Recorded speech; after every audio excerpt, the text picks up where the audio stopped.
I'm sure it comes as no surprise for me to tell you that I like Mario Kart.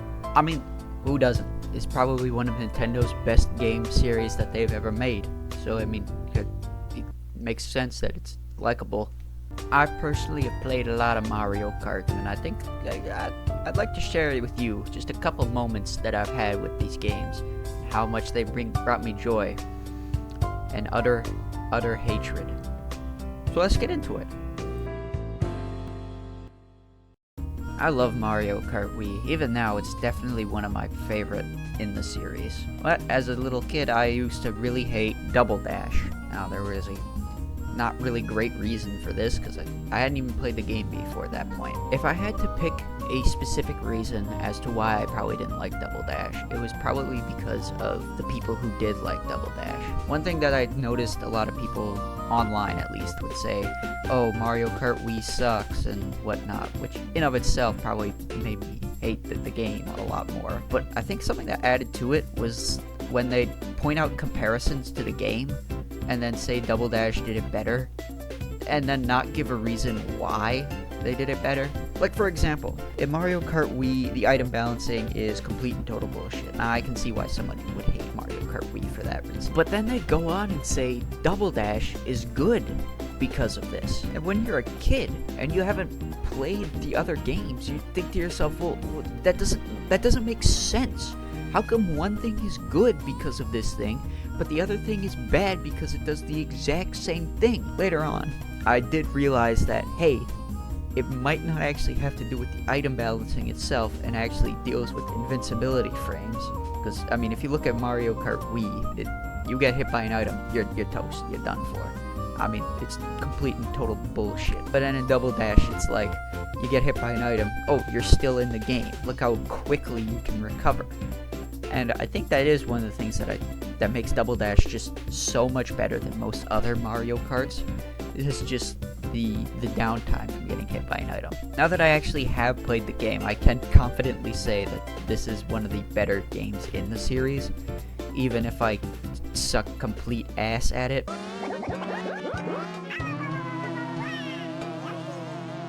Quick side note here, can we all just admit that Baby Park sucks? I mean, now that I've played all 3 versions of this track that have been made, I feel like I can confidently say that this track has got to be one of the worst Mario Kart courses I have ever played. I mean, seriously. Have you ever thought to yourself, dang, I need to do some time trials so I can unlock some characters, and you're like, well, the last course I have is Baby Park. Wow, that's a lot of fun.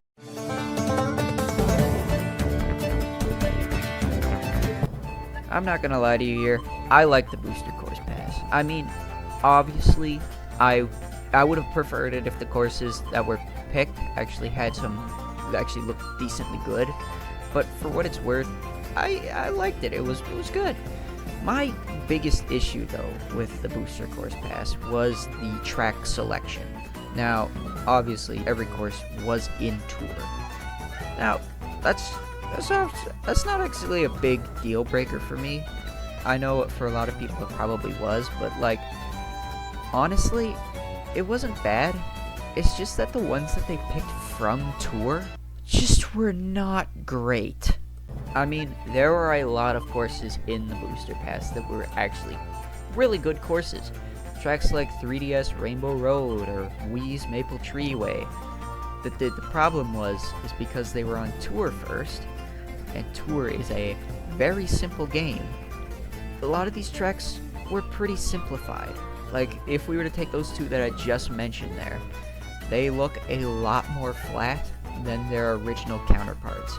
Now, this isn't exactly the worst thing in the world. I mean, that is like about half the courses, which is bad, but at least we still have the other half to look forward to, which are courses that probably nobody asked for. I mean, let's be honest here. Who wanted to see Toad Circuit? Come on. And it also adds to the shittiness of the Booster Pass when you look at the textures that are used in the game. I mean, like, if we were to go back to Toad Circuit, you'll realize that the grass looks like green concrete. It is so flat. But hold on, it's not all bad. Honestly, if you were to go to the later waves like 6 or 4, it is pretty good. I do wish that they did put a little more time and care into the Mario Kart Wii courses. Especially since, other than Tour itself, Mario Kart Wii has the most representation in the Booster Pass. So it would make sense if they were to spruce up some of these courses. But unfortunately, I think the best courses are like Mushroom Gorge and Wii Rainbow Road. Maybe DK Summit if you're really stretching, but other than that, most of these courses are just flat counterparts to their original on the Wii. So, to Nintendo, please don't do this again in the next Mario Kart. I beg of you. So, I happened to be talking with one of my friends one time, and they prefer Smash Bros. Over Mario Kart. Fair enough. Although, if you know me, I despise Smash Bros. But whatever. I asked him, so why would you prefer Smash Bros? And one of the things that he said is that the game is shorter. Now, I think that reason is not only kind of dumb, but whatever, I guess. I thought to myself, well, is it actually shorter? And I went through the tedious task of actually finding out the times. Now, I started by searching on the internet. Why not? Because see what other people's times were. Now, what I found is that a regular 1v1 match was about 5 to 6 minutes, and the average Mario Kart race was 1 to 2 minutes. Now, I did not like these numbers, because I don't think I have ever played a 1v1 match that has gone longer than 4 minutes. So, I took some of my own footage, my footage from my previous Smash Bros. Video, and I got an average of about 3 to 4 minutes. Now, that sounded a lot more correct to me. So, I then did the same with Mario Kart, and I got an average of 2.5 to 3 minutes. Now, obviously, the fact that my friend liked Smash Bros. Because it was shorter is actually not even true.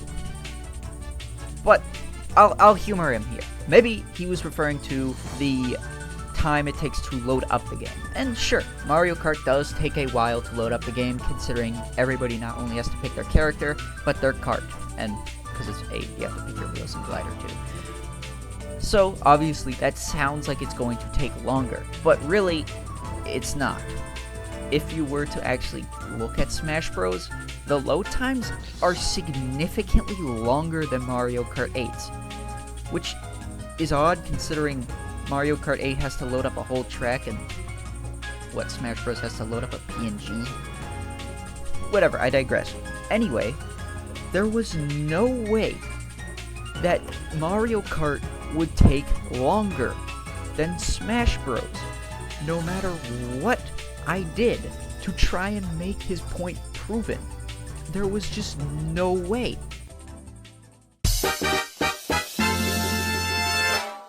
Well, I tried a new style of video, and if you liked it, that's awesome. And if you didn't,